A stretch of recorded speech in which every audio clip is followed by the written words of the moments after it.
Welcome to Sakshi coaching centre students. आज हम लोग क्लास 9 का एक्सरसाइज 2.1 पढ़ेंगे। 2.1 का क्वेश्चन नंबर 1 का सारा क्वेश्चन करेंगे। तो क्वेश्चन इसमें है, निम्नलिखित व्यंजकों में कौन कौन एक चर में बहुपद है और कौन नहीं है, कारण के साथ अपने उत्तर दीजिए। तो कारण भी देना है और एक चर में बहुपद है कि नहीं है वो भी लिखना है। तो पहले यहाँ पहला नंबर क्वेश्चन जो है क्या दिया है, 4x² - 3x + 7। तो सबसे पहले जानेंगे कि एक चर में बहुपद होने के लिए कुछ शर्त होते हैं।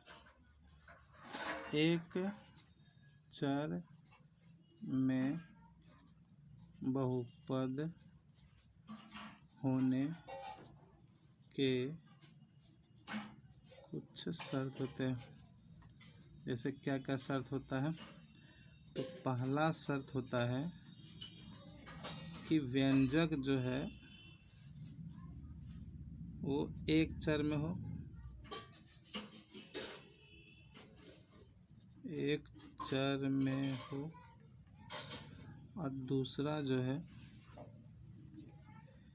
व्यंजक में घात धनात्मक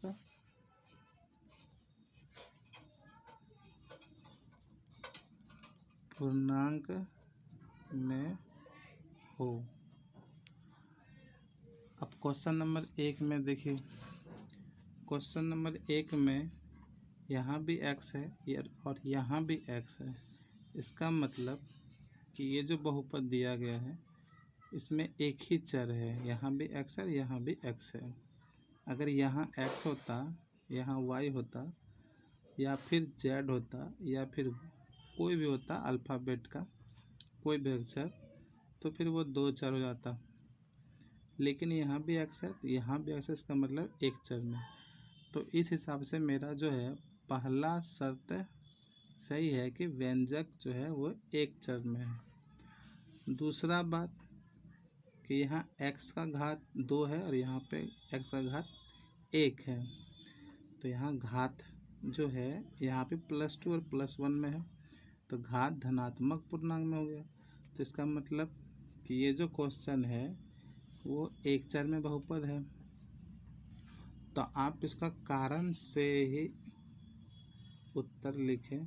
जैसे पहला कारण दें कि व्यंजक, आप यहाँ भी लिख सकते हैं कि दिया गया व्यंजक या व्यंजक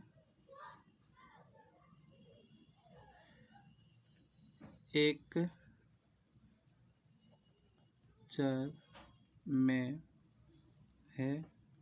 और दूसरा कारण ये भी दे सकते हैं,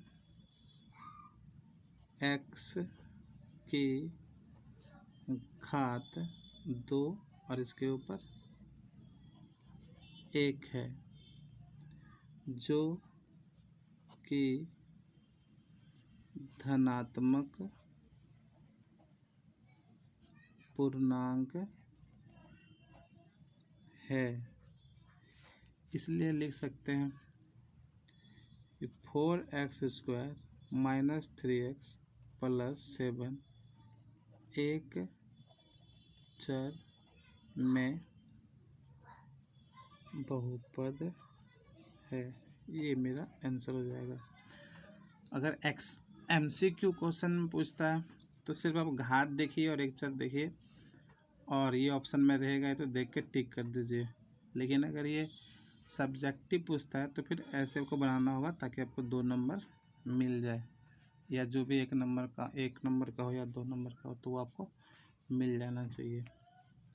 तो आपको कारण भी इस तरह से देना है और फिर आंसर भी बनाना है। अब क्वेश्चन नंबर 2 देखें। क्वेश्चन नंबर 2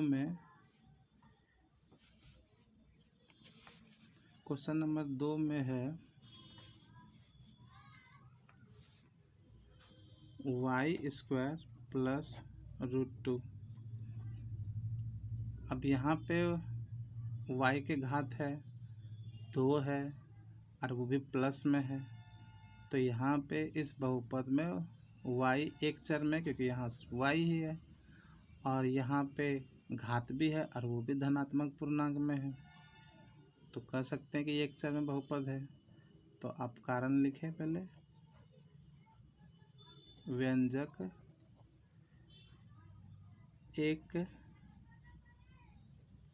चर में है,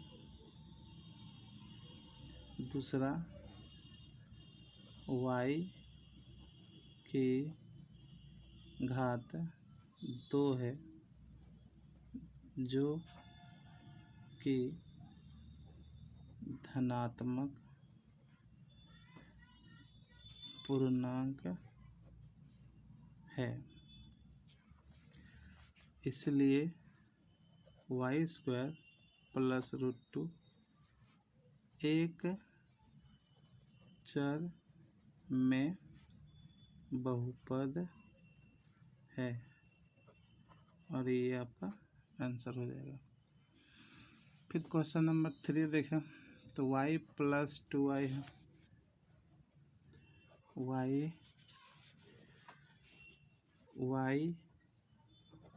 प्लस 2y है।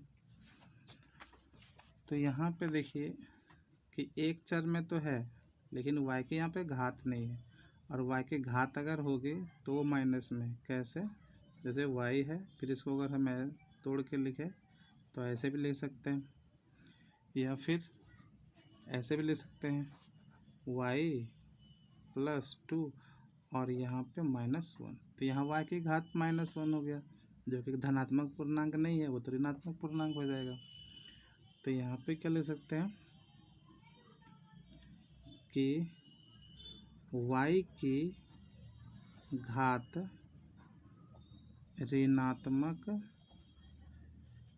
1 है, इसलिए y प्लस 2y एक चर में बहुपद नहीं है। ठीक है।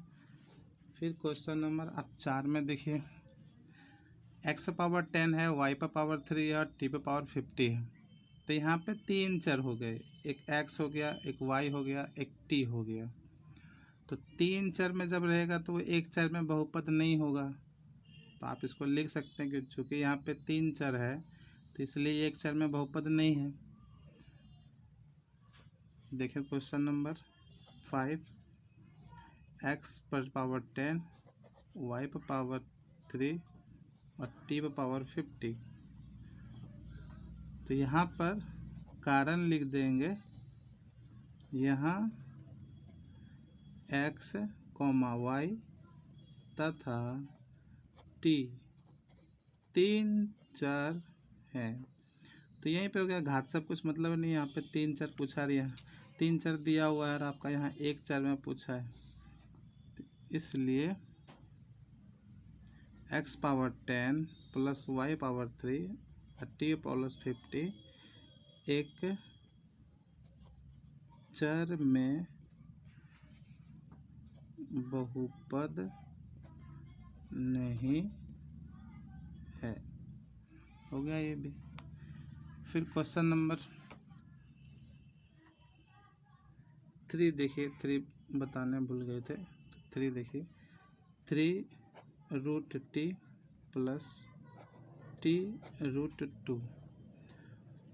अब यहाँ पर भी t का घात नहीं है, t का घात अगर इसका निकालेंगे, √t का अगर घात निकालेंगे तो ये t पावर 1/2 हो जाएगा। तो 1/2 ये परिमेय संख्या के रूप में ये है, तो इसलिए ये धनात्मक पूर्णांक नहीं होगा।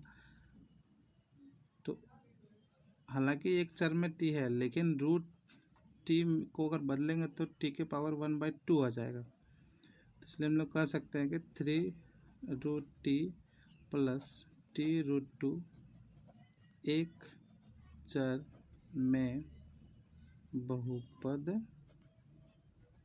नहीं है। इस तरह से सारा क्वेश्चन सॉल्व हो गया।